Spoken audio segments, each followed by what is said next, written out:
बाबासाहेब पुरंदरे लिखित जामताराच्या महानाट्यातला राज्याभिषेक सोहळा आपण त्या ठिकाणी साकारला होता आणि नक्कीच की त्यानंतर पुढे जाऊन परंतु नक्कीच ती सुरुवात तिथून होती आणि लोणावळा कायमच सांस्कृतिक क्षेत्रात हा पुढेच राहिलेला आहे, अग्रेसरच राहिला आहे आणि लोणावळ्यातील कलाकारांना घडवण्यासाठी असे आयोजक असे कार्यक्रम नक्कीच प्रेरणादायी ठरलेले आहेत. त्याच्यामध्ये कॅरेक्टर शोधणं म्हणजे कधी जरी माझी कोणत्याही व्यक्तीबरोबर भेट झाली तशी आज आपण भेटलो आणि मग प्रत्येक व्यक्तीमध्ये ते कॅरेक्टर शोधणं ही सवय असल्यामुळं प्रत्येक वेळी आम्ही कॅरेक्टर शोधत गेलो आणि मग त्या व्यक्तीला विचारत गेलो की तुम्ही महानाट्यामध्ये काम कराल का, ह्या भूमिकेसाठी तुम्ही काम कराल का. अशी शोध मोहीम ही गेली भरपूर वर्ष चालू होती आणि ती गोष्ट असं की इतके मोठे मोठे चित्रपट ज्यांनी केलेले ते नितीन सरांशी तुमची जी गाठभेट आहे आणि मी तुमचा एक कार्यक्रम बघितला होता की त्यांची जी कौतुकाची जी थाप तुमच्या पाठीवरती जी पडली तर त्याच्याबद्दल तुम्ही सांगा. ती सुरुवात झाली होती बदलापूरला महानाट्य ऑर्गनाईज केलं होतं मराठा महोत्सव यांनी आणि त्या मराठा महोत्सवामध्ये आपलं महानाट्य होतं. त्यावेळी प्रमुख पाहुणे म्हणून नितीन दादा होते आणि ती पहिली भेट आमची.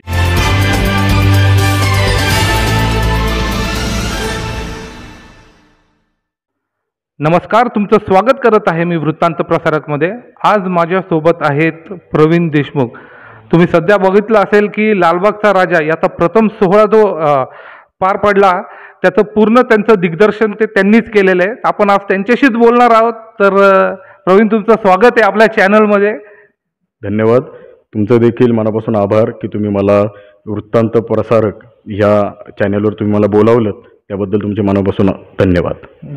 तर मी प्रश्न असे विचारणार आहेत की काही आठवणी आहेत माझ्या 2015 मधल्या अशा आठवणी आहेत की आपण एक कार्यक्रम केला होता लोणावळा सांस्कृतिक महोत्सव. त्याच्यामध्ये एक मला तुमचं एक चांगलं तिकडे तुम्ही एक चांगलं वातावरण केलं होतं. छत्रपती शिवाजी महाराजांचं एक भव्य दिव्य असं तिथं ते एक नाटक सादर केलं होतं. त्याच्या काय आठवणी असतील तर ते तुम्ही शेअर करा प्लीज. चांगल्याच आठवणी आहेत. त्या कार्यक्रमामध्ये तुम्ही देखील होतात आणि 2015 मध्ये लोणावळ्यातील सगळ्याच कलावंतांना एक चांगला प्लॅटफॉर्म मिळावा या उद्देशाने तो कार्यक्रम आयोजित केला होता. त्यामुळे आयोजकांचं नक्कीच आभार की त्यांच्यामुळं भरपूर कलाकारांना प्लॅटफॉर्म मिळाला. आणि कार्यक्रमाबद्दल बोलायचं झालं तर त्यावेळी बाबासाहेब पुरंदरे लिखित जामताराच्या महानाट्यातला राज्याभिषेक सोहळा आपण त्या ठिकाणी साकारला होता आणि नक्कीच की त्यानंतर पुढे जाऊन महानाट्य उभं राहिलं परंतु नक्कीच ती सुरुवात तिथून होती आणि लोणावळा कायमच सांस्कृतिक क्षेत्रात हा पुढेच राहिलेला आहे, अग्रेसरच राहिला आहे आणि लोणावळ्यातील कलाकारांना घडवण्यासाठी असे आयोजक असे कार्यक्रम नक्कीच प्रेरणादायी ठरलेले आहेत. बरोबर. माझं तेच तुम्हाला असं म्हणणं होतं की एक दुसरा प्रश्न माझा असा होता की छत्रपती शिवाजी महाराजांवरती तुम्ही जी एक संकल्पना उभी केली त्याच्यावरती जे भव्य दिव्य आता तुम्ही जे नाटक सादर करताय सध्या आता तुमचं चालू आहे तर ते तुम्ही कसं ते हाताळता. कारण इतकी म्हणजे जी तुमची टीम असते, टीम वर्क असतं बाबा कुणाला कधी बोलवायचंय कारण त्याचा कधी रोल असणार आहे तर ते कसं करता. टीममध्ये तशी 200 मुलं आहेत आणि 200 मुलांचा संच आहे. महानाट्य म्हणजे त्यामध्ये घोडे आहेत, उंट आहेत, बैलगाड्या आहेत, त्यानंतर कलाकार 200च्या संख्येने कलाकार आहेत आणि प्रत्येकाचा रोल हा तितकाच महत्त्वाचा आहे. तर यांचं सगळ्यांचं एक कॉर्डिनेशन आपल्याला करावं लागतं. हा कार्यक्रम केवळ माझा नसून हा संपूर्ण 200 कलाकारांचा अगदी बॅकस्टेज काम करणाऱ्या प्रत्येक म्हणजे अगदी मंडपपासून साऊंडपासून लाईटपर्यंत ते अगदी घोडे असतील, उंट, सगळ्यांचा हा कार्यक्रम आहे आणि सगळ्यांचं एक कॉर्डिनेशन करावं लागतं. सगळ्यांच्या प्रॅक्टिस तुम्हाला महिनाभर आधी प्रयोगाच्या आधी घ्याव्या लागतात आणि आपल्या लोणावळ्यातलीच मुलं आहेत. काही कलाकार जसं छत्रपती शिवाजी महाराजांची भूमिका साकारणारे, त्यानंतर छत्रपती संभाजी महाराजांची भूमिका साकारणारे, त्यानंतर औरंगजेब बादशाहची भूमिका साकारणारे अशा भूमिका साकारणारे कलाकार आमचे पुण्यातील मित्र आहेत. तर असं सगळ्यांचं एकंदर कॉर्डिनेशन करून लोणावळ्यामध्ये आपण याची 1 महिना आधी प्रॅक्टिस सुरुवात करतो आणि प्रॅक्टिस ही अगदी म्हणजे स्ट्रिक्ट असते. त्याची नियमावली पण आहे आणि ती नियमावली लागू केल्यामुळं त्या पद्धतीने प्रॅक्टिस झाल्यामुळं छत्रपती शिवाजी महाराजांचा जो आपण महानाट्य साकारतो, शंभूराजांचे जे महानाट्य साकारतो त्यामध्ये कुठलीच आजपर्यंत चूक झालेली नाहीये. आणि सॉरी तुम्हाला इंटरप्ट करतो मी. जे तुम्ही कलाकार याच्यामध्ये का बाबा जसा इंग्रजाचा रोल आपला बोलण्या इंटरव्ह्यूच्या बोलण्या अगोदर आपलं बोलणं झालं जे तुम्ही जे कलाकार जे निवडता याची निवड कशी होते? कारण जो इंग्रज आहे तो तसाच आपल्याला दिसायला हवा. आपण इतकं काय असं बाहेरचा कोण इंग्लंडवरून कोण फॉरेनर तर असं मागू नाही शकत. तर ही संकल्पना हे कसं काय तुम्हाला जमतं? हे कॅच कसं करता तुम्ही? तुम्ही जर पाहिलं असेल, जसं तुम्ही इंग्रजांचं उदाहरण दिलं, तर इंग्रज आपल्या लोणावळ्यातील यश वाकडे जे सगळ्यांना परिचितच आहेत की त्यांची हाईट 7 फुटाच्या वरती आहे आणि त्यांचा म्हणजे तुम्ही त्यांचा एकंदर त्यांचा लुक पाहिला तर तो अगदी इंग्रजांसारखाच वाटतो. तर काय होतं की मला आधीपासूनच एक सवय की प्रत्येक व्यक्तीला ज्यावेळेस भेटल्यानंतर त्याच्यामध्ये कॅरेक्टर शोधणं. म्हणजे कधी जरी माझी कोणत्याही व्यक्तीबरोबर भेट झाली, जसे की आज आपण भेटलो, आणि मग प्रत्येक व्यक्तीमध्ये ते कॅरेक्टर शोधणं ही सवय असल्यामुळं प्रत्येक वेळी आम्ही कॅरेक्टर शोधत गेलो आणि मग त्या व्यक्तींना विचारत गेलो की तुम्ही महानाट्यामध्ये काम कराल का, ह्या भूमिकेसाठी तुम्ही काम कराल का. अशी शोध मोहीम ही गेली भरपूर वर्ष चालू होती आणि ती शोध मोहीम चालू असल्यामुळं असे कलाकार आम्हाला मिळाले की जे अगदी तुम्ही जसं म्हणालात की हुबेहूब कलाकार आहेत. जसं छत्रपती शिवरायांची भूमिका पुण्यातील आपले शैलेशजी कंधारे हे साकारतात, त्यानंतर छत्रपती संभाजी महाराजांची भूमिका अक्षयजी धाईगुडे साकारतात. तर तुम्ही हे कॅरेक्टर पाहिल्यानंतर तुम्हाला वाटेल की प्रत्यक्षात महाराज आहेत. बरोबर. जसं की जिजाऊंची भूमिका आपल्या वेरगाव मधल्या मानसीताई देवकर साकारतात. तर तुम्ही प्रत्यक्षात पाहिलं तर तुम्हाला असं वाटेल की हे अगदी हुबेहूब कॅरेक्टर्स आहेत. बरोबर बरोबर. आणि दुसरी गोष्ट असं की इतके मोठे मोठे चित्रपट ज्यांनी केलेले ते नितीन सरांशी तुमची जी गाठभेट आहे आणि मी तुमचा एक कार्यक्रम बघितला होता की त्यांची जी कौतुकाची जी थाप तुमच्या पाठीवरती जी पडली, तर त्याच्याबद्दल तुम्ही सांगा.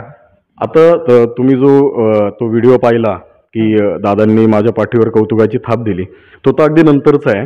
आमची सुरुवात झाली होती बदलापूरला महानाट्य ऑर्गनाईज केलं होतं मराठा महोत्सव यांनी, आणि त्या मराठा महोत्सवामध्ये आपलं महानाट्य होतं. त्यावेळी प्रमुख पाहुणे म्हणून नितीन दादा होते आणि ती पहिली भेट आमची की दादांची माझी म्हणजे ऑन स्टेज. आणि त्यांनी तो कार्यक्रम पाहिला, त्यांना आवडला. त्यानंतर अशा काही गोष्टी घडत गेल्या की त्यानंतर 2021मध्ये मावावार्ता फाउंडेशन आणि संपूर्ण नगरपालिकेने आपला प्रयोग लोणावळ्यामध्ये आयोजित केला होता. सर्व नगरसेवक त्यामध्ये होते. त्या कार्यक्रमामध्ये देखील प्रमुख पाहुणे म्हणून नितीन दादांनाच त्यांनी इन्व्हाइट केलं होतं. त्यामुळे परत आमचा संपर्क आला आणि असं करता करता मग एक दिवस असं ठरलं की नितीन चंद्रकांत देसाई यांच्या इंडी स्टुडिओमध्ये रायगडाची भव्य प्रतिकृती. तर दादांचं मत असं होतं की आपण त्या प्रतिकृतीवर आपलं महानाट्य साकारायचं, अशी संकल्पना त्यांनी मांडली आणि आम्ही मग ते महानाट्य त्या ठिकाणी आम्ही साकारलं. आणि एवढी गर्दी झाली की जी बैठक व्यवस्था होती त्याच्या अगदी 7 पट जास्त, 7 ते 8 पट जास्त त्या ठिकाणी क्राऊड आला. आणि या सगळ्या गोष्टी पाहून कार्यक्रमाच्या बद्दल एक दादांना देखील चांगलं वाटलं की आपण पहिल्यांदाच हा कार्यक्रम ह्या ठिकाणी आयोजित केला आणि एवढा त्याला रिस्पॉन्स भेटला. आणि मग त्यानंतर त्या कार्यक्रमामध्ये दादांनी माझ्या पाठीवर थाप दिली की मी अनेक ठिकाणी तुला पाहिलंय आणि असंच हे कार्यक्रम आपण अजून पुढे जाऊन मोठ्या स्वरूपात अजून करूयात. आणि ती आमची पहिली भेट. पुन्हा तुम्हाला परत मी थांबवतो. तुम्ही नितीन दादांचं नाव जसं घेतलं थोडंसं तुम्ही भावूक दिसले मला तुमच्या बोलण्यातनं जाणवलं. तर नितीन दादांसोबत तुमचे असे कोणते कार्यक्रम तुम्ही त्यांच्यासोबत पुढं करणार होते किंवा काय असं झालं होतं, काय बोलणं झालं होतं तुमचं? दादांबरोबर आम्ही ज्यावेळेस शिवराज्याभिषेक सोहळ्यास म्हणजे छत्रपती शिवाजी महाराजांचा राज्याभिषेक सोहळा झाला त्याला 350 वर्ष पूर्ण झाले होते आणि साधारण ही गोष्ट 2023ची.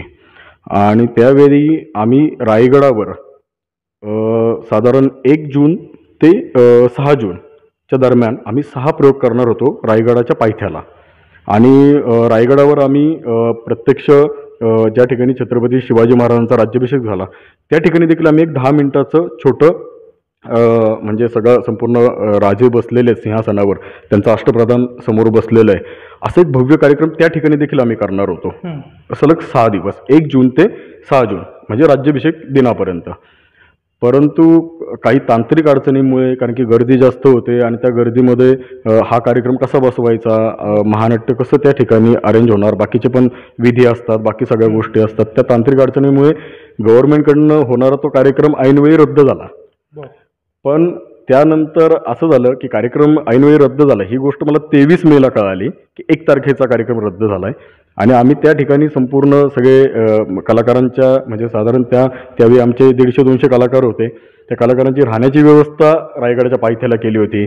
सगळ्या गोष्टी सगळ्या वेंडर्सला आम्ही सांगितलं होतं की सगळं आपल्याला त्या ठिकाणी अशा प्रकारे स्टेज असेल, लाईट्स असतील, साऊंड असतील, घोडे, उंट, बैलगाड्या, सगळ्याच गोष्टींचा संपूर्ण लाईनअप लागला होता. त्यामुळं ऐन टायमाला आम्हाला ही गोष्ट कळाली की तो कार्यक्रम आपल्याला करता येणार नाही. मग त्यानंतर मी एकनाथ शिंदे मुख्यमंत्री त्या तत्कालीन होते, त्यांना मी भेटलो प्रत्यक्ष त्यावेळी. तर त्यावेळी पण ह्या सगळ्या तांत्रिक अडचणींमुळे तो कार्यक्रम करता येणार नाही आमच्या लक्षात आलं. मग पुढे जाऊन मग दादांनी मला एक दिवस बोलून घेतलं इंडिया स्टुडिओला, कारण की मी थोडासा नाराज झालो होतो की रायगडावर आणि ते पण 350 वर्ष पूर्ण झालेत शिवराज्याभिषेक सोहळ्यास आणि आपल्याला छत्रपतींचा इतिहास लोकांपर्यंत मांडता येणार आहे ह्या उद्देशाने आम्ही खूप ताकदीने आम्ही तयारी केली होती. आणि ऐनवेळी असं झाल्यामुळे थोडीशी नाराजी होती. पण दादांनी मला बोलून घेतलं. दादा म्हणले तू नाराज होऊ नको, आपण रायगडावर जरी हा कार्यक्रम करत नसलो तरी आपण लालबागचा राजा प्रथम दर्शन सोहळा करूया ह्या वर्षी. तो 15 सप्टेंबरला होणार होता. आणि मग त्यानंतर मग दादांनी मला 2 ऑगस्टला लालबागच्या राजाच्या ठिकाणी मला बोलवून घेतलं की आपण लालबागच्या राजाला भेटूयात आणि ह्या सगळ्या गोष्टींचं प्लॅनिंग करूयात की लालबागचा राजा प्रथम दर्शन सोहळा कसा साकारायचा आहे. कारण की लालबागचा राजा त्यावेळी मेघडंबरीमध्ये बसणार होता आणि आजूबाजूला अष्टप्रधान अशा सगळ्या गोष्टी त्या ठिकाणी अरेंज करायच्या होत्या की संपूर्ण शिवराज्याभिषेक त्या ठिकाणी साकारायचा होता आपल्याला. आणि फर्स्ट लुक ज्याचं संपूर्ण म्हणजे जगामध्ये त्या गोष्टीचं ते प्रसारित होते, ती गोष्ट संपूर्ण जग त्या गोष्टीसाठी वाट पाहत असते की लालबागच्या राजाचा पहिला लुक कसा आहे ह्या वर्षीचा. तर ते एक प्रेशर होतं आणि आधीपासून आमचं फोनवर बोलणं चाललं होतं. तर विषय तोच की 2 ऑगस्ट. तर 2 ऑगस्ट ही गोष्ट मी माझ्या आयुष्यात कधी विसरणार नाही. दादा मला भेटणार होते लालबागच्या राजाला आणि मी सकाळी उठून माझी सगळी तयारी झाली आणि माझ्याबरोबर माझे सहकारी येणार होते. त्यांना मी फोन केला, म्हटलं की चला आपल्याला निघायचं आहे. माझे सहकारी मला म्हणले की दादा तुम्ही TV ऑन करा आणि काय झालंय ते पहा. आणि त्यावेळेस TV ऑन केल्यानंतर कळलं की दादांनी त्यावेळेस आत्महत्या केली होती त्याच रात्री. आणि ही गोष्ट कळल्यानंतर मला तर धक्काच बसला, कारण की आज आम्ही लालबागच्या राजाला भेटणार होतो. काल माझं त्या व्यक्तीबरोबर बोलणं झालंय आणि अचानक ह्या एका रात्रीत अशी काय गोष्ट घडली. आणि मग तसंच आम्ही त्यांच्या म्हणजे इंडिया स्टुडिओला गेलो. अंत्यविधी तर त्यानंतर 4 तारखेला झाला. तर 2 तारखेला आम्ही गेलो, त्या सगळ्या प्रोसेस होऊन 4 तारखेला दादांचा अंत्यविधी झाला इंडिया स्टुडिओला. संपूर्ण शासकीय इतमामात त्या गोष्टी सगळ्या घडल्या आणि त्या ठिकाणी लालबागच्या राजाची टीम देखील आली होती. तर लालबागच्या राजाच्या टीम बरोबर आणि माझं देखील त्या ठिकाणी थोडंफार बोलणं झालं. आणि त्यांचे म्हणजे इंडिया स्टुडिओचे जे नंतर जो कारभार जे सांभाळत होते ते मला येऊन म्हणले की दादांचं अखेरचं स्वप्न हे तुला पूर्ण करायचंय. अच्छा. आणि दादांनी त्यांच्याकडे व्हॉइस रेकॉर्डर होता. सॉरी परत तुम्हाला इंटरप्ट करतो. माझा प्रश्नच हा होता की नितीन सर गेल्यानंतरून, कारण ही जी पोकळी जी भरून काढायची असते, कारण एखाद्याकडे जे काम येणार आहे तो काम देणारच नाही आपल्याजवळ, तर हे त्याच्यानंतरून ही तुम्हाला जी संधी ती भेटली, तर तेच मी त्याचाच विचारणार होतो की ती कंटिन्युटी तुम्ही कशी ठेवली. का बाबा लालबागचे ते कार्यकर्ते तुमच्याजवळ पोचले आणि त्याच्यानंतरून मग तुम्ही त्यांना ते जे काय आन्सरिंग करायचं होतं ते केलं. आणि खरं तर आज तुम्ही बघता की लालबागचा राजा तिथं प्रथम दर्शी तुम्ही तो सोहळा तो सादर केला, तो तर भव्य दिव्य झालेला आहे. तो सगळं माध्यमातूनच प्रसारित झाला. कारण जसं तुम्ही सांगितलं की लालबागच्या राजाची जशी आतुरता असते सगळ्यांना बघण्याची, तर तो बहुमान तुम्हाला मिळालेला आहे. त्याबद्दल तुम्ही काय सांगाल? का जो बहुमान मिळतो आपल्याला अशा प्रकारचा, तर त्याच्याबद्दल तुम्ही काय सांगाल? बहुमान मिळण्यापेक्षा आहे ना, त्यावेळी माझी मानसिकता ही होती की मला दादांचं शेवटचं स्वप्न पूर्ण करायचं होतं. कारण की दादांनी ज्यावेळेस आत्महत्या केली त्यावेळी त्यांनी आधी जी व्हॉइस नोट सोडली, तुम्ही न्यूजला पण पाहिलं असेल की व्हॉइस नोट ती सोडली होती आत्महत्येच्या आधी. त्याच्या सुरुवातीलाच ते असे म्हणले होते की लालबागच्या राजाला माझा अखेरचा प्रणाम. तर ती गोष्ट खूप मला आज देखील ती गोष्ट खूप मनाला तो एक आपण म्हणतो ना चटका लागून गेला की दादांचं हे अखेरचं स्वप्न होतं. लालबागच्या राजावर निश्चित त्यांची श्रद्धा होती आणि आम्ही तर भेटणारच होतो की लालबागचा राजा साकारायचा आहे. मग दादांनी जी व्हॉइस नोटमध्ये प्रवीण तू असं कर, लालबागचा राजा प्रथम दर्शन सोहळा असा कर, उजव्या बाजूला शंभूराजे बसतील, जिजाऊ साहेब बसतील डाव्या बाजूला, हे असं सगळं म्हणजे जे आपले राजचिन्ह आहेत, तर मत्स्य कुठे असेल, तराजू कुठे असेल, समोरचा परफॉर्मन्स कसा होईल, त्यानंतर पडद्यावरती गेल्यानंतर आतलं चित्र कसं असेल, इंग्रज कसं नजराना घेऊन येतील राजासमोर आणि तो नजराना कसा पेश करतील राजासमोर, अर्पण करतील. तर हा सगळ्या गोष्टी त्यांनी मला व्हॉइस नोटमध्ये त्यांनी आत्महत्या करण्यापूर्वी ह्या सगळ्या गोष्टी रेकॉर्ड करून ठेवलेल्या होत्या. तर मग ती गोष्ट होती की जसं दादांनी सांगितलंय तसंच्या तसं आपल्याला प्रथम दर्शन सोहळा साकारायचा आहे. आणि मी बऱ्यापैकी प्रयत्न केला की जी व्हॉइस नोट माझ्याकडं मला ND टीमने जी ऐकवली होती त्याप्रमाणे तो प्रथम दर्शन सोहळा साकारण्याचा. आणि ज्यावेळेस सोहळा साकारला त्यावेळेस आमच्या सगळ्यांच्या डोळ्यामध्ये पाणी होतं की इतक्या सगळ्या गोष्टींमधून तो सोहळा साकारला होता आम्ही, आणि दादा नव्हते हे सगळं पाहायला. तुम्ही जसं म्हणलेत की दादांनी महानाट्याच्या वेळी माझ्या पाठीवर शाबासकीची थाप दिली होती, तर हिथं देखील मला मिळाली असती जर दादा असते तर. पण नक्कीच त्यांनी जर म्हणजे जसं त्यांनी सांगितलं होतं की असा असा सोहळा झाला पाहिजे, तो सोहळा तसा आम्ही साकारण्याचा पुरेपूर प्रयत्न केला. बरोबर. आणि जाता जाता मला तुम्हाला एक शेवटचा असा प्रश्न विचारायचा आहे की तुम्ही लोणावळ्यातील तसेच मावळातील जे कलाकार तरुण आहेत त्यांच्यासाठी हा प्लॅटफॉर्म कसा आहे, त्यांनी या क्षेत्रामध्ये यावं की नाही यावं, याच्यावरती तुम्ही काय बोलाल? साधं उत्तर आहे, आपण लोणावळ्यामध्ये राहतो. आज आपण पाहिलं तर आज आशिया खंडातील नामांकित महानाट्यांपैकी आपलं महानाट्य ह्याची तुलना होते. कारण ह्या वर्षीचा म्हणजे 2024मध्ये शिवनेरीवर 19 फेब्रुवारीला ज्या दिवशी छत्रपती शिवाजी महाराजांचा जन्म झाला त्या तारखेला महाराष्ट्र शासनाने आपला प्रयोग शिवनेरीवर आयोजित केला होता.